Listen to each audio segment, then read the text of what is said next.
it's been almost 4 years since we opened up here at Snake Discovery, which means it's been almost 4 years since we have shown you our adoption program in its entirety. So today we're gonna walk you through the process from an animal being surrendered all the way to adoption, and at the same time we're gonna show you all of the big expansions and rearrangements we have made with our adoption program. And maybe we'll show you a couple here or there adoptions. Oh yeah, we can show you some adoption animals too.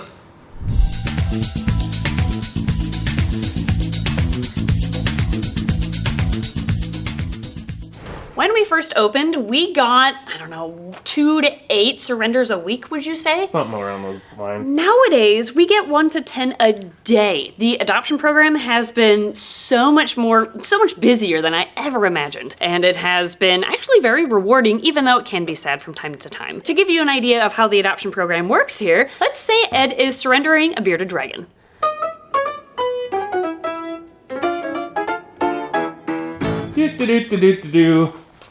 Miss? Yes? I would like to surrender this to you. Aw, why I don't want it anymore. Okay, well that's all right. You know, we take in reptiles except for aquatic turtles, no questions asked. All you have to do is fill out this form, fill out all the information that you have on him, and make sure you sign the end and let me know when you're done. All right.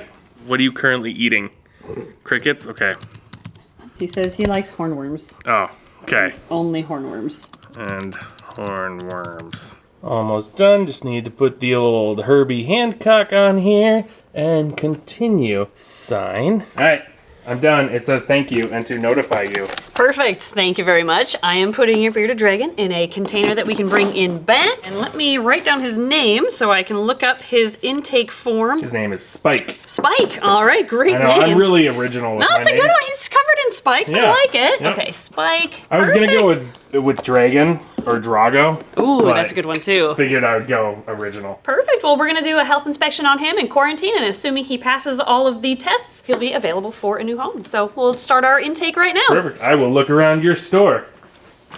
Here we go, Spike. As you can see, this is brand new. This is our new surrender intake Yeah, table. it's got a drawer thing underneath. Yeah, we have a bunch of supplies in here, a bunch of intake stuff, medications, and so on and so forth. This is just for rescue animals. We used to put our new surrenders on our food prep station over there, but for biosecurity reasons, we have always wanted it to move it to its own station. And now, thanks to Patreon backers, we worked really hard. We rearranged this entire area, and now we have our own intake station. So when we get a new animal in, say we just got Spike in, the bearded dragon, the first thing we have to do is an initial health inspection. Ed actually put together, this used to be on paper until recently. Yeah, now it's all digital. Yeah, we have a bunch of emails that come through automatically for every new surrender to us. And look at that, we have a bearded dragon that was just surrendered named Spike. We're gonna click on that and we have our new form to fill out for his health inspection. We would eventually like to, and this is a 2025 plan, make some sort of adoption app instead of the form itself, so everything is in one place, but this is what we've got so far. Yep. So we're gonna This is better than pieces of paper that can get lost. Exactly, yes, and it's somewhat digital. Nowadays we're actually in 2020s, I guess. Initial health inspection, we're gonna start that. The name of this animal, we won't go through the entire thing, but we already have a bearded dragon in our rescue named Spike. It is a pretty popular name. So we're gonna rename him, and we typically don't rename unless we have to. And for confusion's sake, we're going to rename an animal if we already have one with the same name in the rescue. So let's name Spike. This one's already got a name. Oh yeah. His name is David Lynch. David Lynch, that's right. Yeah. Bearded dragon, morph, if different than normal. Apparently, Spike's previous owner didn't know much about reptiles. That's okay, we're not gonna judge. We're just gonna delete lizard because this bearded dragon doesn't have a morph other than normal. Gender, it is a male.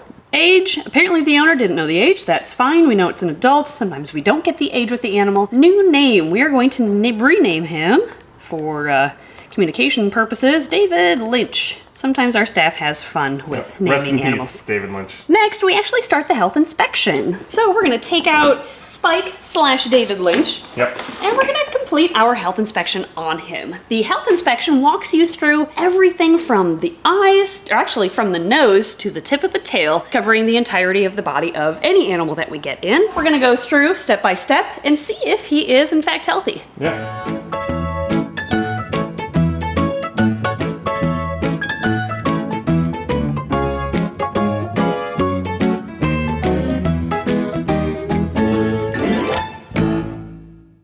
it appears as though Spike, now known as David Lynch, is a very healthy dragon, all things considered. He has a couple of health concerns thanks to that checklist. I was able to see a couple of them. First, he is missing a couple of toes. We see this quite frequently in the rescue. Usually it's a result of either poor shed, causing the toes to go necrotic and then fall off, or it's from bearded dragons being housed together as babies in a pet store and they start nipping on each other's toes. More common for that one. More common to Especially see that. For bearded dragons. Leopard geckos, always shed. Yeah, it's always a shed issue. Oh, That was the speaking of that, Yeah, that was the sound of our microchip reader, which we also used as one of our steps of intake. I scanned his entire body, didn't find a microchip, which isn't a surprise. In the 4 years, almost 4 years we've been open, we've only had one surrender that had a microchip. It was an Argentine black and white Tegu, and it was unregistered anyway. Yeah. But we were able to scan it, found a microchip, and gave the number to the new owners who adopted it to be able to register it. So Yeah. that was kind of cool. But we don't see microchips that often. No, However, but we we do still wanna do scan it. every single animal, even the smallest of leopard geckos, we scan for a microchip. Yep. But he didn't have one. However, the other health issue he did have were his teeth that we Yeah. noticed. Let me set him down here. I'll show you what I'm talking about. One of our health inspection points is to look at their mouth. I know. They never really like this. So if you look inside, which for a bearded dragon, to get them to open their mouth, you just cover their eyes. They're much more willing to do it. There we go. See how Dang, black? teeth. Yeah, he has black teeth, which usually we've found in the rescue indicates that the dragon was fed a lot of fruit, which is high in sugar, in their previous home, which can cause cavities and bad teeth. Cavities and gingivitis.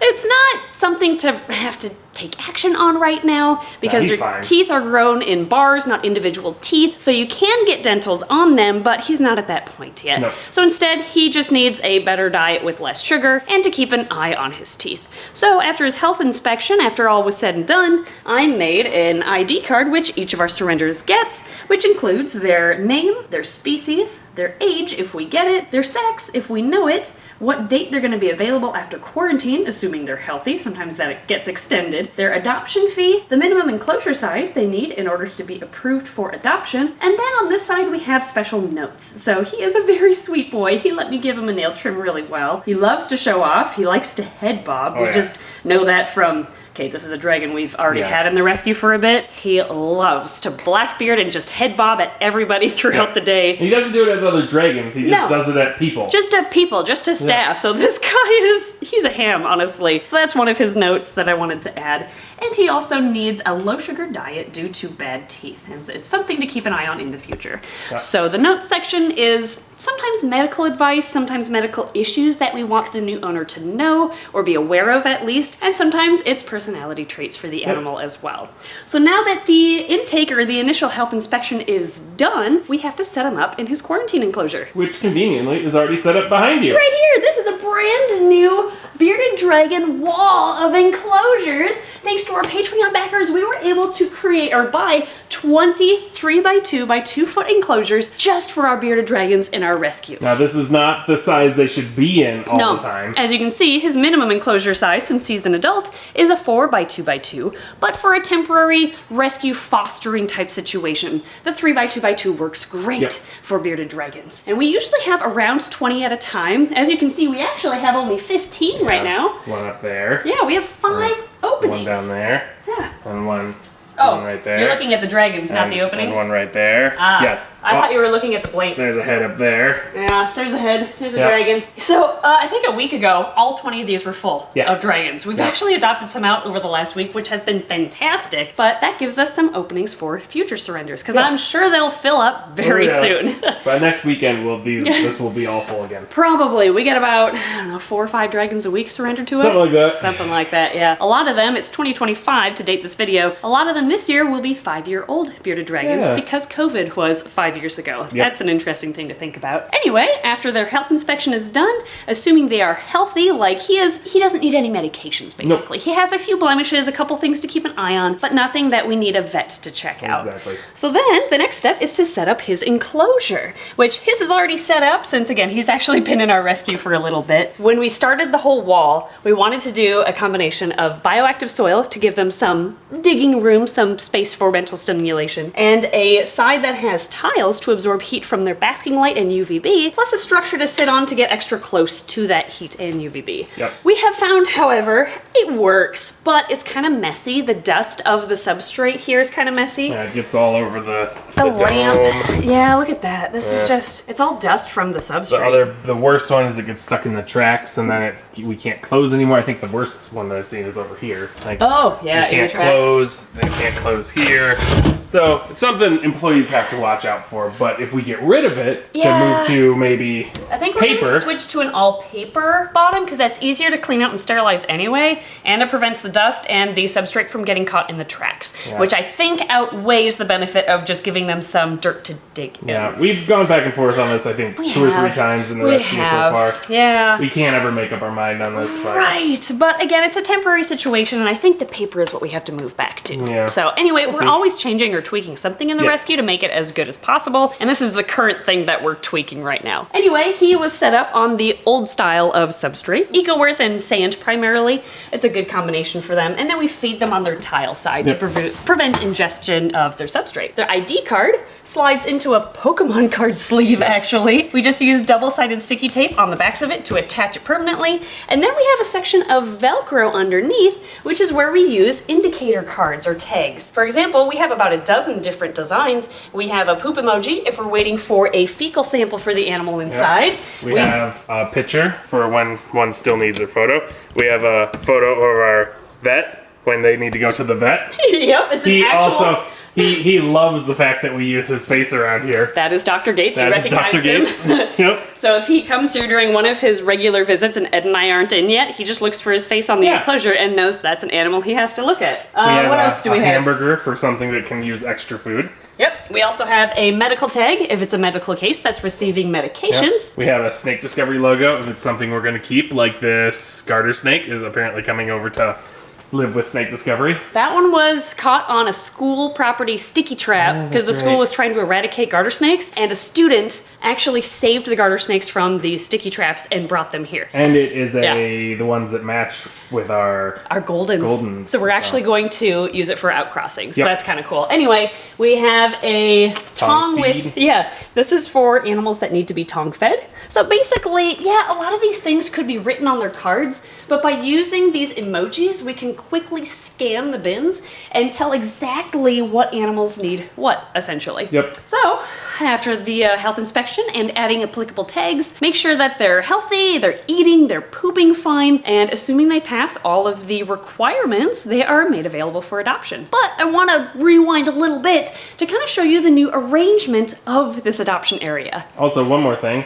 If they do need a med or something along those lines, something extra, we put that on another sheet, an Excel sheet, essentially. Oh, yeah. To have our leads go through and give them the medications daily. Should I show medications first or the arrangement of enclosures Yeah, first? we don't need to show medications. Let's just jump around with all the animals. Okay, yeah. We have all the medications on here on Yeah. a special Google Doc. It's just a Excel. So. Yeah, we usually have about 15 animals at a time that need medications. I don't know, throughout the video, just look for the medical crosses. Yeah. And those are animals that need medications. For example, Lemon Loaf here. This is one Emily's doing a video about right now. Yeah, this is going to be a special case. Lemon Loaf lost her eyes because of lack of vitamin A. Oh, she has a good poop in here. She does have a good poop, and we've been tube feeding her carnivore care because she won't eat on her own since she lost her eyes and is still adjusting to a blind life, unfortunately. But she's starting to gain a little bit of weight, so I have high hopes for her.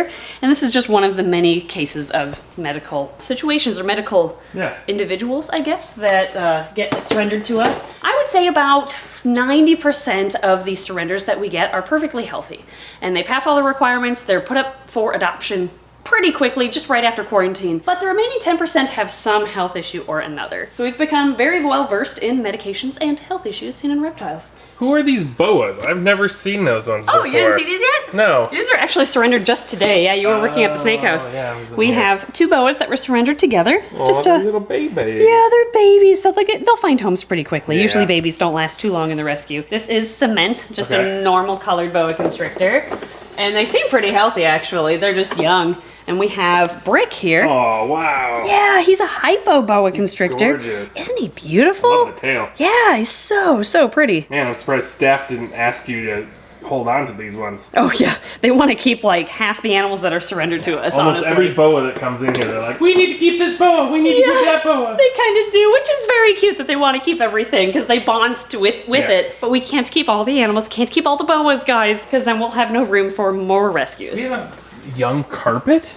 Oh yeah, I didn't see him either. No, I don't do a lot with the rescue. Yeah, this is Milk and Cookies. Aw. Yeah, isn't he pretty? He's is. eaten a couple times. He's a little bit He feisty. looks like he wants to eat your finger. Yeah, I mean, he's a typical carpet python. Yeah. These are very small enclosures. Very small. But He's they're actually temporary. outgrown. We'll explain why he is still in this enclosure in just a second. Basically, our next size up, well, I should say this rack is for small snakes and leopard geckos. Leopard geckos are on the bottom half, small snakes are on the top half, just for ease of care and feeding, basically. This rack is for our medium-sized snakes. For example, we have, this is Willow, the pastel ball python. And again, very minimalistic, somewhat, smaller than they should be in enclosures because they're temporary. Willow here is a beautiful pastel ball python, but you can kind of get an idea for the sizes for this rack. As you can see, this rack is full. Oh, so that's why he's over here. Yeah, we can't upgrade him yet. This one got adopted today, so we might be able to upgrade him Okay. tomorrow, actually. Yep. But yeah, this is for our medium-sized snakes. For example, we have, a lot of ball pythons, but we have some blood pythons as well. This guy's needing an upgrade, and I'm gonna show you how we are finally able to upgrade this guy, thanks to Patreon backers. I'll show you an expansion in just a second, but we occasionally get blood pythons. And down here we have Wormy, a snow-morph corn snake. Ooh. Hey, buddy. Yeah, he's like pinkish colored. He is gorgeous. Look at that. He is a really pretty corn snake, actually. Maybe we'll have to keep him for breeding purposes. I Yeah. don't know. This is the one I was telling you about earlier. Oh, okay, maybe. Yeah, we'll see. If you Male? meet male, yep. Okay, If you meet a corn snake named Wormy in the future on the channel, that's where he came from. that's where he came from. On the other side, right across from our intake table, we have normally the top shelf here is all of our room temperature species like crested geckos, and we have Morning a geckos gray and- tree frog. We have someone who regularly surrenders to us morning gecko eggs, so we wait for them to hatch and then we adopt them out. And on the bottom, Tarantulas and that's the bottom shelf. Oh, Yep, bottom shelf is our invertebrate section for rescues. Currently, we have one jumping spider for adoption. Oh, there She's she is. adorable. Aw. Isn't she so cute? I thought our staff was gonna claim her, but they haven't yet. So. It's a 3D printed enclosure. Isn't that cool? That's so yeah, weird. she was surrendered with this enclosure. Huh. It's super cool. So she just gets adopted with the habitat. Yeah. We do that a lot for tarantulas and just invertebrates in general. Yeah. These racks are normally not here. We are inundated with ball pythons right now, Yep. so we actually had to take out a couple of racks from storage. Well, these all got Just- surrendered with these. Oh, did they? Yeah, we had, I think these were full racks. We've ended up rehoming a couple already, but they surrendered all of these with snakes inside of them, so we just set them up. Thank goodness they did, Yeah. because that rack is full. Yeah. So yeah, we have some backup racks in the back too that we, in emergencies, Yeah. can take out. So Oh, once these are all adopted, we are gonna, remove the racks. yeah. This is our indicator that we're waiting for a shed from the animal Yep. inside of the bin. Or This inside. is one that Snake Discovery's keeping. Ooh, Do you want to show them? Yeah, we can show them. We had a leucistic rainbow boa surrendered to us. Yeah. So I think this might be a future ambassador of ours, at least until we can find a good pair for it. Yeah, I think Or- we're gonna try and find a Het Lucy female Yeah, to go that'd with be her. really cool. Yeah. We get a lot of morphs of ball pythons, and they're not just normals. For example, we have, this is a normal. This is Doug Judy, just normal ball python. Yep. This is typically what we see. This is Gina Linetti, and Gina is a banana pastel lesser, or banana pastel butter. We're not exactly sure. Beautiful morph, though. Looks like she tipped her water. We also have Terry Jeffords, the blood python, who loves to sleep underneath his water dish. Yep. Kind of cute. And down here we have Captain Holt, the pied ball python. Who needs to go through his shed. Yeah, well, he's turning betadine brown because he needs soaks every day because of his vent issue. Oh. Oh, His vent looks fine. that looks great now. I don't know what you're talking about. Oh my gosh, I don't know if we have to do soaks I don't anymore. think we have to do anything Wow, to him. that looks so much better. I haven't looked at him yet today. He also needs shed. Well, he's in blue, Yeah, so I know. that's Well, that's what I perfect. mean. He needs to Yeah. finish up the shed. Wow, maybe I'll put a shed tag on him and then he should be good to go. He's a beautiful pied when he's not betadine brown. Wow, okay, that's really cool. I did not know he was all healed up from that. Holy cow.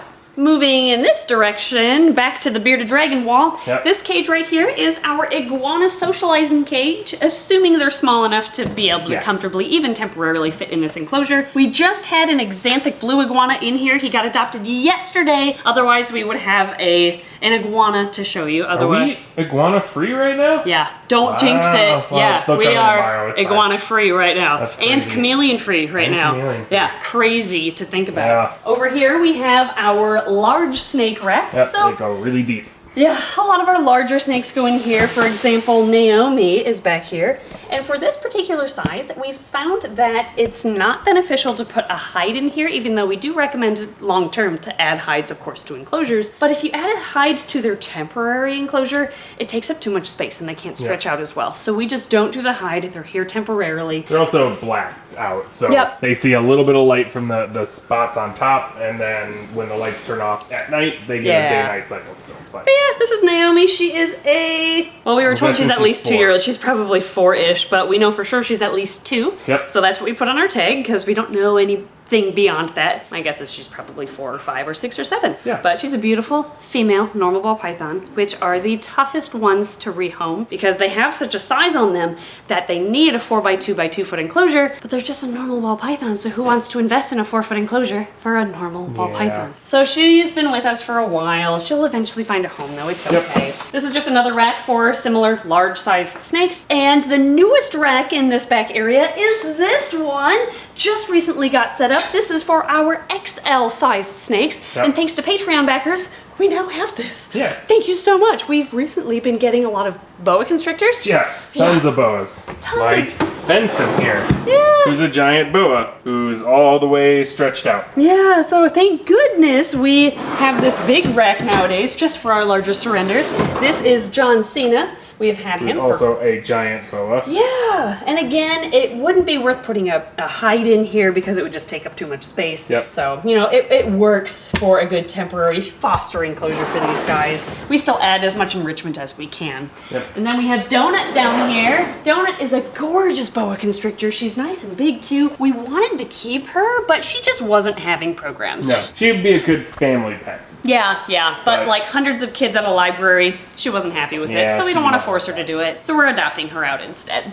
But yeah, that's what this new rack is for, and we are very, very excited to have these 6 bins. Thank you so much, Patreon backers. We finally have big boa surrender bins, and retics and berms and whatever else comes in. And last but not least, right here at the end of our intake table is our tortoise bin. We usually don't have many tortoises at once, and if we have multiples, we have some enclosures in our retail area for some. Currently, we just have Derp, the male, well, maybe male, it's kind of young, redfoot tortoise. Aren't Aw, you so cute. Yeah, usually we get adults in, so it's kind of fun that we have a Like young shell one. on it too. Yeah, it looks really healthy for his age already. Didn't Haley want a redfoot tortoise? Haley has been trying to convince Johanna for years to get a redfoot tortoise again. So Haley, This if you're would be a watching this, perfect one. Haley, adopt this. Johanna, allow Haley to Yeah. adopt this beautiful, adorable red-footed tortoise. Yeah. Anyway, red-footed tortoise is gonna go back. This is just the bin we use. It's a nice big bin. It's actually a Christmas tree bin. So we have the UVB, we have basking. Over here we have just a couple cheat sheets, basically. We have reptile medications and how to administer and dose them all. We have our leopard gecko eye flow chart right here. So when we have new intakes that have eye issues, we can follow the flow chart and figure out what kind of medical care that they need. And we also have our adoption cheat sheet, which reminds all of our new staff particularly on the adoption fees and the minimum size enclosures that they need. So to end this video, now that you've kind of seen our new arrangement of our adoption center, let's do a mock adoption so you can see how that process works. Oh my gosh, I'm so excited. I'm gonna adopt a bearded dragon today. Hi, miss. Well, hello! I want to adopt a bearded dragon from you today. Oh, okay. Do you have experience with bearded dragons? I know everything about bearded dragons. Okay, can you show me a picture of your habitat? Why, yes, I can. I read your website, and I know exactly perfect. what you need. So we ask for a picture of the habitat, or you can pick up a habitat and all the supplies here in store. That's just fine too. But let's say that Ed, our customer for the day, brought in a picture of his habitat. Here is my sweet habitat. It's a lot like the one that's over there, but we're not going to pay attention to that right now. Wow, that looks just like our bearded dragon ham sandwiches I know, habitat it's in our crazy. store. Well, what are the dimensions of that one? It is looks a like 4 foot by 2 foot by 2 foot. perfect. And let's let's say I walked through all the other steps of requirements for like basking and UVB, so on and so forth. We won't go through it here. But let's say that habitat was approved as perfect for a bearded dragon. I love the habitat. That is perfect. Now I think we have to bring up some bearded dragons for you to choose from to find your new friend. I would love to pick through. I'm really looking for one named Spike. Spike, huh? Well, Spike just got adopted, but I have a couple others here. This is Mario. He is a male that's about 2 years old. He's a little bit small for his age. When he came in, he was really dehydrated and we had to give him fluids, and he was a bit underweight too, but he's gained enough weight now that he's approved all of his health inspections. He does not like nail trims, but he's a very beautiful boy. He is pretty. Yeah, isn't he?